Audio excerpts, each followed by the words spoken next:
আসসালামু আলাইকুম ওরহমতুল্লাহ। আল্লাহ রিজিক দাতা। যখনই কোনো বান্দার রিজিকের প্রয়োজন হয়, আল্লাহ তার জন্য রিজিকের বন্দোবস্ত করে দেন।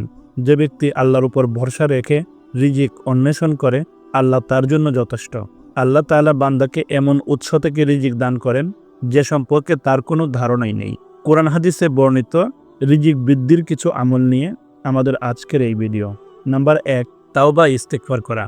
তাওবা ইস্তেগফার করার মাধ্যমে বান্দার রিজিক বাড়ে।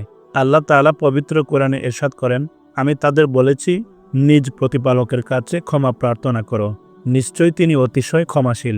তিনি আকাশ থেকে তোমাদের উপর প্রচুর বৃষ্টি বর্ষণ করবেন এবং তোমাদের ধন সম্পদ ও সন্তান সন্ততিতে উন্নতি দান করবেন এবং তোমাদের বাগবাগিচা এবং নদীনালা দান করবেন।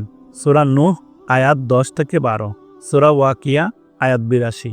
ইবনে আব্বাস রাদিয়াল্লাহু আনহুর বিবরণে রাসূল সাল্লাল্লাহু আলাইহি ওয়াসাল্লাম বলেছেন, যে ব্যক্তি লাগাতার তাওবা ইস্তেগফার করবে, আল্লাহ তাআলা সংকট থেকে উত্তরণের পথ বের করে দেবেন, সব দুশ্চিন্তা মিটিয়ে দেবেন এবং অকল্পনীয় উৎস থেকে রিজিকের ব্যবস্থা করে দেবেন। আবু দাউদ হাদিস নম্বর 1518। নাম্বার 2, পরহেজগারি অবলম্বন এবং আল্লাহর ওপর ভরসা রাখা। যেসব কাজকর্ম বা আমলে রিজিক বাড়ে তার মধ্যে তাকওয়া, পরহেজগারি অবলম্বন করা এবং তাওয়াক্কুল বা আল্লাহর প্রতি ভরসা রাখা অন্যতম। আল্লাহ তাআলা পবিত্র কোরআনে বলেন, আর যে আল্লাহর তাকওয়া অর্জন করবে, আল্লাহ তার জন্য উত্তরণের পথ বের করে দেবেন এবং তিনি তাকে এমন উৎস থেকে রিজিক দান করবেন যার কল্পনাও সে করতে পারবে না। সূরা সাদ আয়াত 35। রাসূল সাল্লাল্লাহু আলাইহি ওয়াসাল্লাম বলেছেন, যদি তোমরা আল্লাহর প্রতি যথাযথভাবে ভরসা রাখো, তিনি তোমাদের সেভাবে রিজিক দান করবেন যেভাবে তিনি পাখিদের দান করে থাকেন। পাখিরা সকালে ক্ষুধার্ত অবস্থায় অর্থাৎ খালি পেটে বাসা থেকে বের হয় এবং সন্ধ্যায় উদর পূর্ণ করে বাসায় ফেরে। তিরমিজি হাদিস নম্বর 2344। ইবনে মাজা হাদিস নম্বর 4164। নাম্বার 3, হজ উমরা পালন। বারবার হজ ও উমরা পালন করার দ্বারা রিজিকে প্রবৃদ্ধি ঘটে।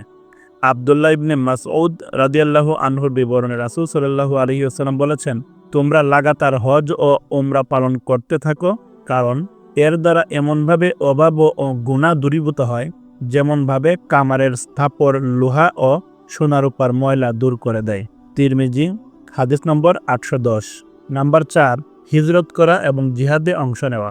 আল্লাহ তাআলার রাস্তায় হিজরত করা ও জিহাদে অংশগ্রহণ করার দ্বারা রিজিকে বরকত হয়। পবিত্র কোরআনে আল্লাহ বলেন, আর যে ব্যক্তি আল্লাহ তাআলার রাস্তায় হিজরত করবে, জমিনে বহু আশ্রয়স্থল ও সচ্ছলতা পাবে সে। সূরা নিসা আয়াত 100। ইবনে ওমর রাদিয়াল্লাহু আনহুর বর্ণনায় রাসূল সাল্লাল্লাহু আলাইহি ওয়াসাল্লাম বলেছেন, আমার বর্ষার ছায়াতলে আমার রিজিক রাখা হয়েছে। মুসনাদে আহমদ হাদিস নম্বর 5667। নাম্বার 5, সময়মতো নামাজ আদায় এবং ইবাদতের জন্য নিজেকে মুক্ত করা। সময়মতো দৈনিক 5 ওয়াক্ত নামাজ আদায় করলে রিজিক বাড়ে। নামাজ আদায় করার ফাঁকে ফাঁকে কাজ ও ব্যবসা বাণিজ্য করতে হবে, কাজ ও ব্যবসা বাণিজ্য করার ফাঁকে ফাঁকে নামাজ নয়। একই সঙ্গে আল্লাহ তাআলার ইবাদত পালনে নিজেকে ঝামেলা মুক্ত করতে হবে। আল্লাহ তাআলা বলেন, আর আপনি পরিবার পরিজনকে নামাজ আদায়ের আদেশ দিন এবং নিজেও তার উপর অটল থাকুন। আমি আপনার কাছে কোনো রিজিক চাই না, আমি আপনাকে রিজিক দেই, আর মুত্তাকিদের জন্যই শুভ পরিণাম। সূরা তাহা আয়াত 132। আবু হুরায়রা রাদিয়াল্লাহু আনহু থেকে বর্ণিত, রাসূল সাল্লাল্লাহু আলাইহি ওয়াসাল্লাম বলেছেন, আল্লাহ তাআলা বলেন, হে আদম সন্তান, আমার ইবাদতের জন্য তুমি তোমার অন্তরকে খালি করো, আমি তোমার অন্তরকে অভাবমুক্ত হিসেবে পরিপূর্ণ করে দেব এবং তোমার দারিদ্র্যের পথ দূর করে দেব। আর যদি তা না করো, আমি তোমার হাত দুনিয়ার ব্যস্ততায় পূর্ণ করে দেব এবং তোমার অভাব মেটাবো না। তিরমিজি হাদিস নাম্বার 2466। নাম্বার 6, আত্মীয়তার সম্পর্ক বজায় রাখা। রিজিক বৃদ্ধির অন্যতম আরেকটি আমল হচ্ছে আত্মীয়তার সম্পর্ক বজায় রাখা। আত্মীয়ের সঙ্গে সদাচরণ করতে এবং তাদের হক যথাযথভাবে আদায় করার নির্দেশ দিয়েছেন আল্লাহ তাআলা। সূরা নিসা আয়াত 36। আনাস ইবনে মালিক রাদিয়াল্লাহু আনহু থেকে বর্ণিত, রাসূল সাল্লাল্লাহু আলাইহি ওয়াসাল্লাম বলেছেন, যে ব্যক্তি কামনা করে তার রিজিক প্রশস্ত করে দেওয়া হোক এবং আয়ু দীর্ঘ করা হোক, সে যেন তার আত্মীয়দের সঙ্গে সুসম্পর্ক বজায় রাখে। সহিহ বুখারী হাদিস নম্বর 5985। নাম্বার 7, আল্লাহর রাস্তায় ব্যয় এবং দান সাদাকা করা। দান সৎকার মাধ্যমে রিজিক বাড়ে।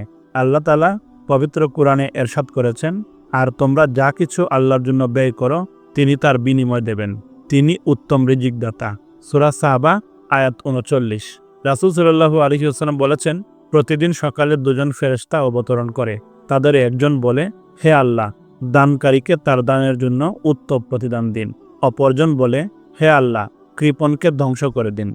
বুখারী হাদিস নম্বর 1442। নাম্বার ৮, শুকর আদায় বা কৃতজ্ঞতা প্রকাশ। যেসব কাজকর্ম বা আমলে রিজিক বাড়ে তার মধ্যে অন্যতম হলো আল্লাহ তাআলা যেসব নিয়ামত দান করেছেন তার শুকর আদায় করা বা কৃতজ্ঞতা প্রকাশ করা। কারণ শুকর আদায় করার দ্বারা নিয়ামত বৃদ্ধি পায়। পবিত্র কোরআনে আল্লাহ তাআলা বলেন, যদি তোমরা শুকর আদায় করো তবে আমি অবশ্যই তোমাদের নিয়ামত বাড়িয়ে দেব, আর যদি তোমরা অকৃতজ্ঞ হও নিশ্চয়ই আমার আযাব বড় কঠিন। সূরা ইব্রাহিম আয়াত ৭। নাম্বার ৯, বিয়ে করা। পবিত্র কোরআনে মহান আল্লাহ তাআলা ইরশাদ করেছেন, তোমাদের মধ্যে যারা অবিবাহিত এবং তোমাদের দাস-দাসীদের মধ্যে যারা সৎকর্মপরায়ণ তাদের বিয়ে করিয়ে দাও। তারা যদি নিঃস্ব হয় আল্লাহ তাআলা নিজ অনুগ্রহে তাদের সচ্ছল করে দেবেন, কারণ আল্লাহ তাআলা প্রাচুর্যময় সর্বজ্ঞ। সূরা নূর আয়াত ৩২। রাসূল সাল্লাল্লাহু আলাইহি ওয়াসাল্লাম বলেছেন, ৩ শ্রেণীর মানুষকে সাহায্য করাকে আল্লাহ তাআলা নিজ দায়িত্ব হিসেবে নির্ধারণ করেছেন। ৩ শ্রেণীর অন্যতম হলো বিয়ে করতে আগ্রহী সেই ব্যক্তি যিনি বিয়ে করে পবিত্র জীবনযাপন করতে ইচ্ছুক। তিরমিজি হাদিস নম্বর ১৬৫৫। ইবনে মাজাহ হাদিস নম্বর ২৫১৮। আল্লাহ তাআলা আমাদের সকলের রিজিকে বরকত দান করুন। আমিন।